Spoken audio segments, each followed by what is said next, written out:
Hello మిత్రులారా, నిజంగా ఈ ఈవెంట్ చాలా సక్సెస్ఫుల్గా జరగడానికి అందరి వంతు సహకారం ఉంది. మీ వంతు సహకారం కూడా అందజేసినారు. చాలా సుదూర ప్రాంతం నుంచి కూడా వచ్చి మమ్మల్ని ఆనందం చేసినారు. ఇంతమంది ఒక్కసారిగా పాల్గొని దీన్ని జయప్రదం చేయడానికి చాలా కృషి ఇక్కడ వాళ్ళు చాలామంది చేసినారు. వాళ్ళందరికీ పేరు పేరుగా కృతజ్ఞతలు చెప్పుకోవాలా. ముఖ్యంగా ఫస్ట్ ఇక్కడికి వస్తానే చాలా మందిని గుర్తించలేకపోయినా. ఎందుకంటే పట్టతలలు, పొట్టలు, తెల్ల వెంట్రుకలు, గడ్డాలు, మీసాలు, వంగిపోయి నడచడాలు, మోకాలు నొప్పులోళ్ళు, తాపులు కూడా కొంతమంది అక్కడి నుంచి ఎక్కి దిగినారు. చూశాను నేను. ఇక్కడి నుంచి ఎక్కడ ఆగినారు కొంతమంది. వాళ్ళందరినీ గుర్తించడం కొంచెం కష్టం అయిపోయింది. దగ్గరికి పోయి నువ్వు ఎవరు, నేనెవరు, నేను ఫలానా, నువ్వు ఫలానా అని చెప్పుకుంటే కానీ మనకు అర్థం కాదా, గుర్తుకు రావడం లేదు. ఆ పరిస్థితిలో ఈరోజు మళ్ళీ అందరం కలుసుకోవడం చాలా సంతోషంగా ఉన్నది. 46 సంవత్సరాల తర్వాత మళ్ళీ ఈ విధంగా కలుసుకున్నాము. అప్పట్లో నేను అందరినీ నవ్వించడానికి కొంత నా వంతు కృషి చేసేవాడిని. ఇప్పుడంటే కుటుంబ బాధ్యతలు ఎక్కువ అయిపోయినాయి. ఈ బతుకు చెప్పుగా బండి మాదిరి ఎగుమారులో బండి లాగిన పరిస్థితి అయిపోయింది. ఒక్కొక్కటి పరిస్థితి. సార్ చెప్పినాడు కదా, వివేకానందుడు చెప్పినారని, మన వీక్నెస్ ఏమి చెప్పుకోకూడదు, మనవి స్ట్రెంత్గా ఉండేది చెప్పుకోవాలా, వీక్ ఉండేది చెప్పుకోవద్దు అన్నట్టుగా కొన్ని మావి ఇండియా కూడా చెప్పుకోలేకపోతున్నాము. నాకు 3 కుమారులు.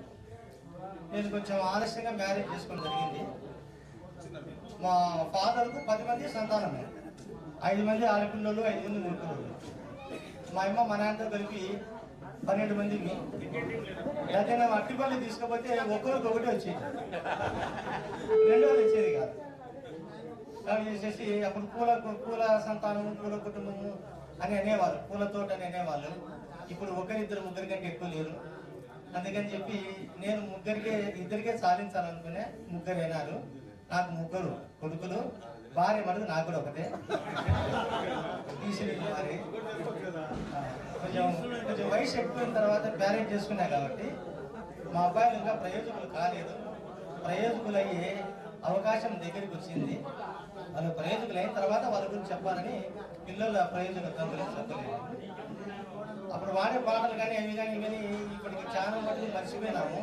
దీంట్లో పడిపోయి జస్ట్ ఇప్పుడు మిత్రుడు కొంచెం సైలెంట్ ప్లీజ్. వెనకన్న మిత్రుడు ఈ ఈవెంట్కు, ఈ జరిగే ప్రోగ్రాంకు స్నేహితులు సంబంధించినవి ఎన్నాళ్ళో వేచిన ఉదయము అనే ఒక పాట గుర్తుకొచ్చింది. మన ఫ్రెండ్స్ కూడా దాంట్లో పెట్టారు. ఆ విధంగా గుర్తు చేసుకుంటూ ఆ పాటను పాట రూపంలో కాకుండా, వీడియో రూపంలో కాకుండా, మనం చేసిన వీడియో రూపంలో చూపిస్తే బాగుంటుందని చెప్పి ఒక ఆలోచన వచ్చేసి ఆ పాట చేయడం జరిగింది. రెండోది, ఇక్కడి నుంచి సుదూర ప్రాంతానికి వెళ్ళిపోయిన వాళ్ళు, అంటే ఉద్యోగరీత్యా కానీ వాళ్ళ రకరకాలుగా వాళ్ళు బయటికి వెళ్ళిపోయి వేరే జీవనం గడిపే వాళ్ళందరూ కూడా ఒక్కసారిగా జమ్మనగొడుకులంతా పరిచయం చేసేట్టు ఉండాలా. చిన్నప్పుడు చదువుకునే స్కూల్ కానీ, కాలేజీ కానీ, ఆ దేవాలయం కానీ, దర్గా కానీ, తర్వాత ఈ చర్చి కానీ, ట్యాంకీ కానీ, మన గుర్తుండేది సినిమా హాల్ కానీ, ఇవన్నీ కూడా ఒక్కసారి మీకు చూపించాలా. ఎందుకంటే ఇక్కడికి వచ్చినారు, ఇక్కడి నుంచి ఇట్లా వెళ్ళిపోతారు. ఈ ఊర్లోకి ఒకసారి పరిచయం చేసి ఉంటారని చెప్పి ఆ పాటను కూడా ఆడ ప్రచారం చేయడం జరిగింది. తర్వాత మా పిల్లోడు నుండి ఈ 2 చేసావు, నీకంటూ ప్రత్యేకంగా ఒక వీడియో తీస్తాను మామ, ఒక తీసి చూపించు, సంతోషంగా ఉంటుంది. అది స్నేహితానికి సంబంధం లేకపోయినా కూడా నువ్వు వాళ్ళందరికీ స్నేహితులు కాబట్టి నేను వాళ్ళు చూస్తారు, సంతోషపడతారు అని చెప్పి నాతో అదే పనిగా ఆ విధంగా చేసేసి ఆ పాట కూడా పెట్టడం జరిగింది. ఇప్పుడైతే చాలా మటుకు పాటలని మర్చిపోయినాను. స్నేహితులు వచ్చేసి నువ్వు ఈ పాట పాడుతున్నావు, నువ్వు ఆ పాట పాడినావు, చెవటాయను నేను పెద్ద చెవటాయని పాట పాడతావు. తర్వాత నాకు నా భార్యకి తెలియదు తగదు, అవునంటే కాదంటాది, కాదంటే అవునంటాది. శ్రీరామ్ ఆ చౌటాయన నేను పాట పాడు. చౌటాయన నేను పాడాలను. గుర్తు లేదు. నువ్వు అనొద్దు. ఒక వర్డు పాడతాడు. చెవటాయను నేను పెద్ద చెవటాయను నేను, నీకంటే పెద్ద చెవటాయను నేను, పెద్ద చెవటాయను నేను. ఎక్కువ రాదు ఒక పదం, ఆ గొంతు మార్చి వాడుతుంటాను. విని మర్చిపోయినా గుర్తు లేదు.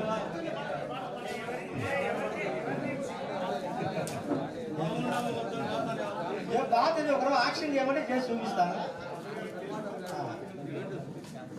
అల్లురామయ్య చేసినట్టుగా చూడు పిన్నమ్మ పాడు పిల్లడు అనేది బాలసుబ్రహ్మణ్యము మాడ వెంకటేశ్వరరావుకు గొంతు మార్చి పడతాడు. ఇప్పుడు అల్లురామయ్యకు చూడు పిన్నమ్మ పాడు పిల్లోడు అని పాడినట్టుగా ఇదే మాదిరి ఇంకొంచెం డిఫరెంట్గా ఉంటుంది ఆయన గొంతు. అది ఏదనంటే అది చూడు పిన్నమ్మ పాడు పిల్లోడు పైన పైన పడదనంటాడు, చూడు పిన్నమ్మ పాడు పిల్లోడు పైన పైన పడదనంటాడు. ఇట్లా ఈ విధంగా కొంతవరకు గొంతు మార్చి తను పాడేటోడు.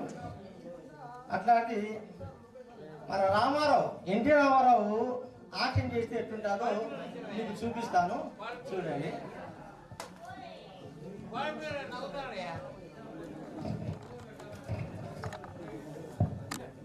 ఒక సైడ్ పట్టుకొని ఒక సైడ్ యాక్షన్ చేయడం కొంచెం కష్టంగా ఉంటుందేమో, అయినా కొద్ది రోజులు చూపిస్తాను.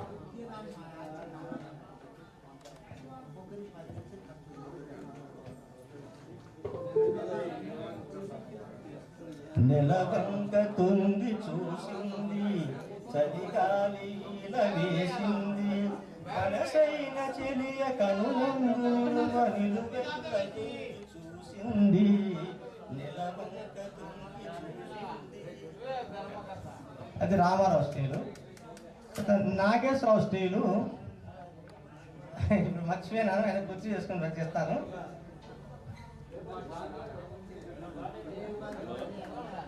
ఎరకబోయి వచ్చాను ఇరుక్కుపోయాను, నే ఎరకబోయి వచ్చాను ఇరుక్కుపోయాను, చక్కర చుక్కల పక్కన కిరిమి కిరి అవుతున్నాను, అయ్యో అమ్మో, ఎరకబోయి వచ్చాను ఇరుక్కుపోయాను. ఆ విధంగా చేసేవాడు నాగేశ్వరరావు. ఇంకా కొన్ని గుర్తులేవు. ఇది పాడంటే పాడాల్సి వస్తుంది. 2 పల్లవులు పాడి స్టార్ట్ చేసేస్తాను.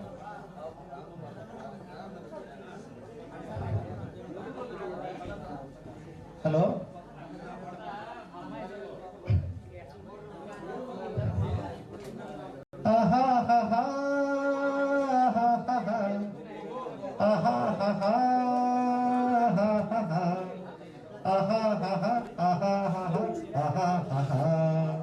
అదే అదే అదే వింత నేను తెలుసుకున్నది, అదే వింత నీలోన ఉన్నది, అదే వింత నేను తెలుసుకున్నది, అదే నీ వయసులోన ఉన్నది, అదే అదే అదే ఆహాహా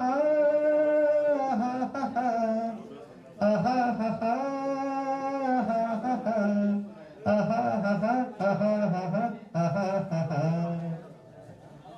తర్వాత గుర్తు చేస్తే పాడతానులేండి. ఇంకెవరైనా పాడేవాళ్ళంటే రండి. వీమల్లి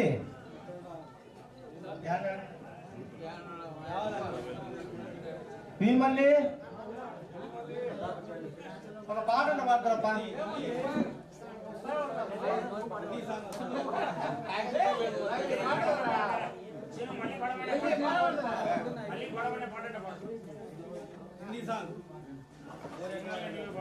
మళ్ళీ పాడండి, పాడు మళ్ళీ.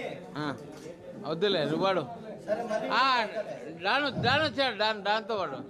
మళ్ళీ మళ్ళీ పాడాలి ఈ పాట, ఈ బ్రతుకంత కావాలి పూల బాట మళ్ళీ మళ్ళీ పాడాలి ఈ పాట ఈ బ్రతుకంత కావాలి పూల బాట పచ్చగా నూరేళ్ళు ఉండాలని నా నెచ్చలి కలలన్నీ పండాలని మళ్ళీ మళ్ళీ పాడాలి ఈ పాట ఈ బ్రతుకంత కావాలి పూల బాట